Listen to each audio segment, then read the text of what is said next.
Good morning students English with SS चैनेले तुम्हारे आरो एक बार वेलकम।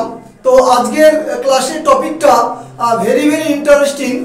दिस इज बेसिक इंग्लिशेर ओपर जे दुटो रूल्स आमी सेट करेছি। तो बिगिनार যারা আমার আছো তাদের কাছে যেমন ক্লাসটা ইম্পর্টেন্ট এবং যারা আমার কাছে কম্পিটিটিভ ইংলিশ পড়ো অফলাইন বা অনলাইনে তাদের কাছেও সমানভাবে ইম্পর্টেন্ট। তো প্রত্যেকেই ক্লাসটা ফলো করবে। পাশে কালী পূজা হচ্ছে, একটু ডিস্টার্ব হতে পারে, সরি। স্ক্রিনশটের জন্য কয়েক সেকেন্ড সময় দিচ্ছি।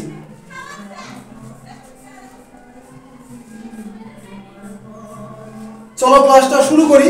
দুটো ইম্পর্টেন্ট রুলস তোমাদের জন্যই সেট করেছি। নাম্বার 1 দেখো কি বলেছে, half of most of the greater oblique greatest of. যদি সংখ্যা বোঝায় তাহলে ভার্বের পিএন ফর্ম হবে। পিএন মানে প্লুরাল নাম্বার। আর যদি পরিমাণ বা সমষ্টি বোঝায় তাহলে ভার্বের এসএন, এসএন মানে সিঙ্গুলার নাম্বারের ফর্ম হবে। এক্সাম্পল দুটো দেখো, হাফ অফ দ্য অ্যাপেলস, আপেলগুলির অর্ধেক। তো অ্যাপেলস এখানে অবশ্যই কিন্তু সংখ্যাবাচক শব্দ এবং প্লুরাল নাম্বার, এই জন্য ভার্বটাও দেখো তোমার প্লুরাল হয়েছে। আর এবার খেয়াল রাখবে যে হাফ অফ দ্য অ্যাপেলস এর জায়গায় যদি অ্যাপেল থাকতো তাহলে কিন্তু আনসার আমার ইজ হতো। যাক next, most of the land পরিমাণ বোঝাচ্ছে, তাহলে এই জন্য এখানে কিন্তু ভার্ব আমার সিঙ্গুলার নাম্বার বা ইজ হবে। তাহলে most of the land is fertile. Fertile মানে কি উর্বর।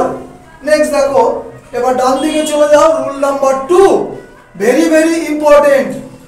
দ্য মেজরিটি এককভাবে বসলে ভার্বের এসএন ফর্ম হবে, সিঙ্গুলার নাম্বার ফর্ম হবে। কিন্তু দ্য মেজরিটি অফ বা মোস্ট অফ যাই বলি এরপর প্লুরাল নাউন থাকলে ভার্বের পিএন ফর্ম হবে বা প্লুরাল নাম্বারের ফর্ম হবে। এক্সাম্পল দুটো দেখো, দ্য মেজরিটি এখানে এককভাবে বসেছে, এই জন্য ভার্ব কিন্তু সিঙ্গুলার। বিলিভের সাথে কি যুক্ত হয়েছে, এস যুক্ত হয়েছে, কারণ এটা থার্ড পারসন সিঙ্গুলার নাম্বার। ভার্বের সাথে এস বাই এস যুক্ত হয়, বেসিক ক্লাসে শিখিয়েছি। দেখো এটা সিঙ্গুলার নাম্বার, এই জন্য এস যুক্ত হয়েছে, বিলিভস। তাহলে the majority believes that they are out of danger, মানে বুঝতে পারছো। নেক্সট, দ্য মেজরিটি অফ বা most of the students believe him to be honest. তাহলে দ্য মেজরিটি অফ বা মোস্ট অফ এর পর প্লুরাল নাউন আছে কি নাই দেখো, অবশ্যই প্লুরাল নাউন আছে, স্টুডেন্টস। এই কারণে আমার ভার্বটাও প্লুরাল হয়েছে, বিলিভ। এখানে দেখো এস কিন্তু আমার যুক্ত হয়নি, ঠিক আছে। তাহলে V1 যেটা অলওয়েজ প্লুরাল নাম্বারে, এস বাই এস যুক্ত হলে অলওয়েজ সিঙ্গুলার নাম্বারে, ঠিক আছে। এই হচ্ছে দুটো ইম্পর্টেন্ট রুল। এবং তোমাদের দিকে তাকিয়েই সম্ভব হলে মাঝে মাঝে একটা একটা করে স্পোকেন ইংলিশের আমি রুলস লিখে দেব। তাই অনেক সময় আমরা বলি কথা আছে আমার সেখানে যাওয়ার, কথা আছে আমার ফুটবল খেলার, কথা আছে আমার অঙ্কটি করার, ঠিক আছে, কথা আছে তোর সাথে একটু ঘুরতে যাব বা যাওয়ার, এরকম। তাহলে যখন স্পোকেনে আমরা কথা আছে কিছু করার, অর্থাৎ কিছু করার কথা আছে এমন যদি আমার সেন্স আসে, তাহলে স্ট্রাকচারটা আমি লিখে দিয়েছি দেখো। সাবজেক্ট লাগিয়ে দেবে, কার কথা আছে যদি আমার, তাহলে আমি লাগাবো মানে আই লাগাবো। সাবজেক্ট যদি তার তাহলে হি লাগাবে বা সি লাগাবে। সাবজেক্ট যদি তাহারা বা তাদের তাহলে দে লাগাবে। তাহলে সাবজেক্ট বিভার্ব, প্রেজেন্টে বোঝালে বিভার্ব কথা আছে। আর যদি বলে কথা ছিল তাহলে বিভার্ব লাগাবে ওয়াজ বা ওয়ার। স্ট্রাকচারটা বুঝে নাও। স্পেসের কারণে আমি একটা এক্সাম্পল দিতে পারলাম না, sorry. Subject be verb suppose two, এইটুকু মুখস্থ করে নেবে।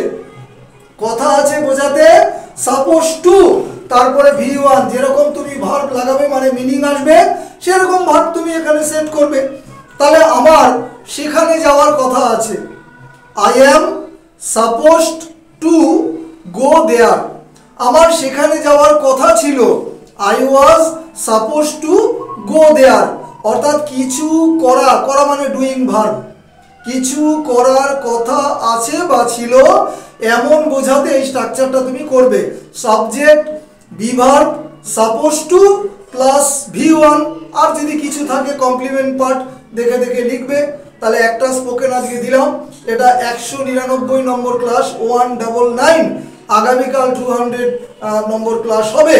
যাই হোক, ক্লাস শেষ করলাম এবং শেষ করার আগে প্রত্যেকের কাছে সাবস্ক্রাইব অবশ্যই আশা করি। হ্যাঁ, যেহেতু আমাকে এখানে ম্যানুয়াল করতে হয়, যতটা পারি চেষ্টা করি সুন্দর করে লেখার। তোমরা অনেকে যদিও কমেন্ট করো, তাই সাবস্ক্রাইব কিন্তু সকলের কাছে আশা করি। কমেন্ট তো করবো, লাইক শেয়ার ইত্যাদি এগুলো তো আশা করতেই পারি, কারণ সম্পূর্ণ ক্লাসটা আমি কিন্তু বাংলায় বোঝাই। ক্লাসটা হয়তো একটু বড় হলো, যাই হোক ক্লাস শেষ করছি।